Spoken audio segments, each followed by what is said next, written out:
Every year, farmers and homesteaders across the country write checks for feed, hundreds, sometimes thousands of dollars, for corn, pellets, hay, and supplements. It's one of the biggest line items on any livestock operation.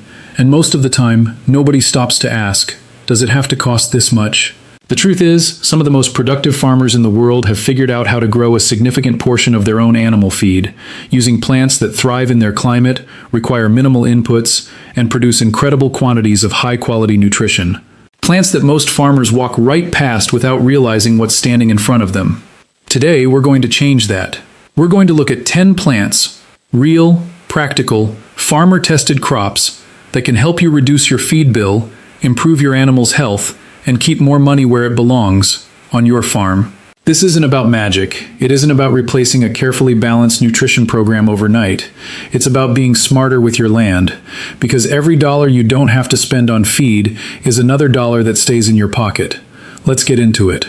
If you're serious about making more profit from your farm or garden, not just growing more but actually keeping more, subscribe to Plant to Profit right now. Every week we uncover practical, proven ways to reduce costs, increase income, and make every square foot of your land work harder. Hit subscribe and don't miss what's coming next. Here's something that doesn't get talked about enough. Feed is often the single largest operating expense on a livestock farm. Depending on the size and type of operation, it can represent anywhere from 50 to 75% of total production costs. For small farms and homesteads, that number can be even higher. And it's not getting cheaper. Commodity prices swing, supply chains tighten, transport costs rise. Every time you're dependent on someone else to feed your animals, you're exposed to variables you can't control. But here's the opportunity inside that problem. If feed is your biggest expense, it's also your biggest opportunity for savings.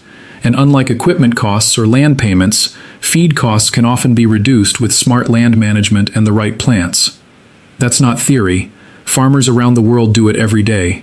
Smallholders in Africa supplement cattle diets with moringa leaves. Poultry farmers across North America cut feed costs with homegrown sunflower and duckweed systems.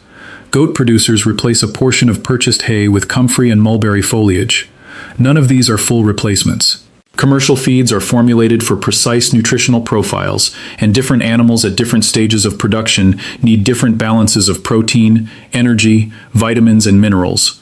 What we're talking about today is strategic supplementation, using high-value plants to reduce how much purchased feed you need without compromising animal health. That's a meaningful distinction, and it's the approach that actually works long-term. Plant 1, alfalfa. Let's start with the undisputed king of forage crops. Alfalfa has been feeding livestock for over 2,000 years, and there's a reason it's still planted on more acres than almost any other forage crop in North America. When you understand what it delivers, the logic is obvious. Alfalfa is one of the highest protein forages available, typically running between 15 and 22% crude protein in quality hay. It's palatable to nearly every major livestock species: cattle, horses, sheep, goats, dairy animals, and even rabbits. It's high in calcium, which matters especially for dairy cattle and breeding females. And when you grow it well, it produces multiple cuttings per season, delivering high yields from a single planting. For the farmer trying to reduce feed costs, alfalfa does something particularly valuable. It can help reduce or replace protein supplements. On many operations, protein supplements purchased in bags or tubs represent a significant recurring expense. A stand of quality alfalfa can reduce, or in some situations, eliminate that cost for a period of the season. The main limitation is establishment. Alfalfa prefers well-drained soils with a pH between 6.5 and 7.5. It doesn't like wet feet. In areas with high rainfall or clay-heavy soils, it can struggle. Bloat is also a real concern for cattle and sheep grazing fresh alfalfa. Management strategies like wilting before grazing or limiting fresh access are important, but where it grows well, few plants offer more return per acre for a livestock operation. Plant 2, clover. If alfalfa is the king, clover is the reliable workhorse that earns its place on almost every farm. There are several types worth knowing: red clover, white clover, crimson clover, and others, and each has its place. Red clover is particularly popular for its high protein content and adaptability. White clover is excellent for grazing mixes and tolerates heavy traffic well. Crimson clover works beautifully as a winter annual in milder climates. Clover fixes atmospheric nitrogen through root nodules, which means it not only feeds your animals, it feeds your soil. On a mixed pasture, clover reduces or eliminates the need for nitrogen fertilizer, lowering another input cost on top of feed. Protein levels in clover typically range from 14 to 20%, comparable to alfalfa in good conditions. Most ruminants find it highly palatable. The precautions here are similar to alfalfa: bloat risk in cattle when grazing fresh legume pastures, and some concerns around phytoestrogens in red clover for breeding ewes in large quantities. Managed correctly, however, clover is one of the most practical and affordable forages you can establish. Seed is relatively inexpensive. It establishes quickly. It reseeds itself in many cases. For the cost-conscious farmer, it's hard to find a better value. Plant 3. Moringa. If you haven't heard much about moringa as a livestock feed, you're about to understand why more farmers in warmer climates are calling it one of the most valuable plants they grow. Moringa, sometimes called the miracle tree, is a fast-growing tropical and subtropical tree that produces leaves with a nutritional profile that surprises most people when they first encounter it. Crude protein in dried moringa leaves typically runs between 25 and 30%. It contains essential amino acids, minerals, and vitamins in concentrations that rival or exceed many commercial supplements. For poultry farmers, moringa leaf meal has been studied as a partial replacement for soybean meal in rations, with research showing maintained or improved production performance in some trials. For ruminants, fresh or dried moringa leaves serve as a high-protein supplement, particularly valuable in the dry season when pasture quality drops. The growth rate is remarkable. In suitable climates, USDA zones 9 and above in the continental U.S., or year-round in tropical regions, moringa can be cut multiple times per year and regrows rapidly from the stump. A single well-managed tree or a small plantation can produce substantial leaf biomass with minimal inputs. The limitation is climate. Moringa does not tolerate frost. In cooler regions, it can be grown as an annual, but in most of the continental U.S., it's a warm climate plant. For farmers in the Sun Belt, the Gulf Coast, Florida, Hawaii, and similar climates, it's an exceptional choice. Plant 4. Comfrey. Comfrey is the kind of plant that once you start growing it, you wonder how you ever ran a farm without it. It's a deep-rooted perennial herb that produces large, lush leaves with a protein content ranging from 15 to 25% on a dry matter basis. It grows aggressively, tolerates a wide range of soils, and can be harvested multiple times per year. Once established, it's virtually indestructible. A single plant can produce for decades. Pigs, poultry, rabbits, and cattle all consume comfrey willingly. For rabbits and pigs in particular, it's often described as a near-perfect supplemental crop. Dairy goats also take to it well. The leaves are high in protein, reasonably well digestible, and contain useful minerals including calcium and potassium. One important note, comfrey contains compounds called pyrrolizidine alkaloids, which in very large quantities over long periods can cause liver issues in some animals. The practical guidance for most farmers is to use comfrey as a supplement rather than a primary feed source, which is exactly what it's designed for. As a portion of the diet, particularly for rabbits, pigs, and poultry, it performs excellently. The economics are compelling. Buy the root cuttings once, plant them, and you have a productive forage crop for the life of your farm with almost no recurring cost. Quick question for the farmers watching right now. Drop it in the comments. What livestock do you raise? Cattle, goats, chickens, pigs, rabbits? Let us know. And have you tried growing any of your own forage yet? We read every comment, and your answer helps us understand what to cover next. Plant 5. Duckweed. This one surprises almost everyone who hears about it for the first time. Duckweed is a tiny aquatic plant, those green dots you see floating on the surface of still ponds and slow-moving water. Most people ignore it. A growing number of farmers are deliberately cultivating it, and for good reason. Duckweed has a crude protein content that can reach 35 to 45% on a dry matter basis, comparable to soybean meal, which is one of the most expensive protein ingredients in commercial livestock rations. It's also a complete protein source, containing all essential amino acids, and it can double its biomass in as little as 24 to 48 hours under ideal conditions. For poultry and fish farming operations in particular, duckweed represents a genuine alternative protein source. Research from multiple university systems has demonstrated its effectiveness as a partial soybean meal replacement in poultry diets, with maintained performance and substantially reduced feed costs. The requirements are manageable: clean water, some nutrient input, often from animal manure in an integrated system, and warm temperatures. It works exceptionally well in warm climates and can be grown in tanks, lined ponds, or existing water bodies. This is one of the more unconventional plants on our list, but the numbers are hard to argue with. On a per-acre protein production basis, duckweed outperforms most conventional crops. For the farm with access to water, it deserves serious consideration. Plant 6. Mulberry. Mulberry trees have been valued for thousands of years in Asia, traditionally for silk production through silkworm feeding. But outside of Asia, they've been dramatically underused as a livestock feed source in the West. That's starting to change. Mulberry leaves are highly digestible and carry a crude protein content typically between 15 and 28%, depending on the variety and harvest time. The tree grows rapidly, tolerates a wide range of climates and soil types, and can be harvested by cutting branches directly, a system sometimes called cut and carry or chop and drop. Cattle, goats, sheep, rabbits, and pigs all consume mulberry foliage readily. In some tropical and subtropical farming systems, mulberry has become an essential component of the feed program, specifically because of how much leaf biomass a single tree can produce, year after year, with minimal inputs. Unlike annual crops, a mulberry tree represents a long-term asset. Plant it once and it feeds your animals for decades.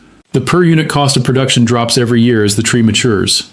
For farms with space for a few trees along fence lines, field borders, or designated forage plots, mulberry is an easy addition that pays dividends over the long run. Plant 7. Sunflower. Sunflowers are probably already familiar, but most farmers don't think of them as a serious livestock feed crop. That's a missed opportunity. Whole sunflower seeds are an excellent energy and protein source, containing around 17 to 20% crude protein and high fat content, making them particularly valuable for dairy animals needing energy density, or poultry and pigs during cold weather or high production periods. But the value extends beyond the seed. Sunflower heads, the whole disc after the seeds mature, can be fed directly to poultry, pigs, and cattle. Sunflower silage, made from the whole plant harvested before full maturity, is used by cattle and dairy operations as a feed source comparable to corn silage in some respects, though lower in energy. Sunflowers grow in a wide range of climates, tolerate poor soils better than many crops, and require modest inputs. They establish easily, produce a substantial seed crop in a single season, and can be harvested by hand on small operations without specialized equipment. For the homesteader or small farmer, growing a plot of sunflowers to supplement poultry or pig rations is one of the simplest, most satisfying ways to reduce purchased feed costs. Chickens, in particular, are enthusiastic consumers of sunflower seeds and heads. Plant 8. Sorghum. Where corn struggles with heat and drought, sorghum thrives. Grain sorghum, sometimes called milo, is a major commercial livestock feed grain with energy content comparable to corn, making it a genuine substitute in many rations. Forage sorghum varieties, harvested before maturity and ensiled or dried, produce high yields of feed material suitable for cattle and dairy animals. Sorghum sudangrass hybrids in particular have become a popular summer forage option for cattle producers in the South and Plains states. They grow aggressively in heat that would stress other crops, produce multiple harvests per season, and deliver substantial tonnage per acre. The key limitation to understand with sorghum is prussic acid, or hydrogen cyanide, which can accumulate in young regrowth and drought-stressed plants, posing a toxicity risk for grazing livestock if not managed correctly. Frosted plants are also a concern. Waiting for plants to reach sufficient height before grazing and avoiding grazing immediately after frost events are standard management practices. Handled properly, sorghum is one of the most productive and drought-tolerant feed crops available to farmers in warmer, drier regions. And in a world of rising feed costs, that resilience has real value. Plant 9. Turnips. Turnips are one of the most underestimated tools in the livestock farmer's toolkit, and they happen to be one of the cheapest and easiest to grow. Both the leaves and the roots of the turnip are edible by livestock, making it a dual-purpose crop. The leaves are high in protein and digestibility. The roots are high in energy. Together they deliver a remarkably complete feed resource from a single planting. Cattle and sheep are the primary beneficiaries. In fall and early winter grazing systems, turnip fields can extend the grazing season by weeks or even months after other forages have stopped growing. They establish quickly from seed, tolerate cool temperatures well, and produce a substantial crop in as little as 60 to 90 days. For sheep producers, turnip finishing is a well-established practice in countries like New Zealand and the UK, where lambs are grazed through turnip fields in autumn to achieve target slaughter weights at lower cost than would be possible with purchased supplements alone. One precaution: turnips and other brassicas can cause metabolic issues including nitrate accumulation and thyroid disruption if fed in excessive quantities without dietary variety. They're best used as part of a rotational grazing system where animals have access to other forages alongside the turnip crop. Plant 10. Kale and forage brassicas. Kale deserves its own mention alongside turnips because in the world of forage brassicas, it offers something slightly different: exceptional cold tolerance and very high leaf yield. Forage kale varieties, bred specifically for livestock rather than human consumption, can produce extraordinary biomass per acre. Some varieties yield 10 to 15 tons of fresh material per acre. The protein content is good, digestibility is high, and animals find it palatable after a brief adjustment period. Sheep and cattle are the primary target species, though pigs and even poultry will consume kale leaves and stems. Like turnips, kale performs best as a cool season crop, sown in late spring for fall and winter grazing, and it handles frost remarkably well, often improving in palatability after a freeze. Other forage brassicas worth mentioning in the same category include rape, swedes, and forage radish. Each occupies a slightly different niche in terms of seasonality and nutritional profile, but as a group, the brassicas represent one of the most productive cool season forage options available to livestock farmers who want to extend their grazing calendar at low cost. The seed cost for kale and other forage brassicas is minimal. The agronomic requirements are modest, and the value delivered in late season grazing, when alternative feeds are expensive and scarce, can be substantial. Here's the key insight that separates farmers who reduce their feed costs from farmers who don't. It's not about any single plant. It's about building a system. A farmer who plants clover in their pastures, establishes a comfrey bed near the pig run, seeds a sorghum Sudan strip for summer cattle grazing, and puts in a turnip field for fall finishing. That farmer isn't growing 10 different things randomly. They're building a feed calendar that stretches across the entire year, reducing purchased feed dependency at every point where homegrown alternatives can step in.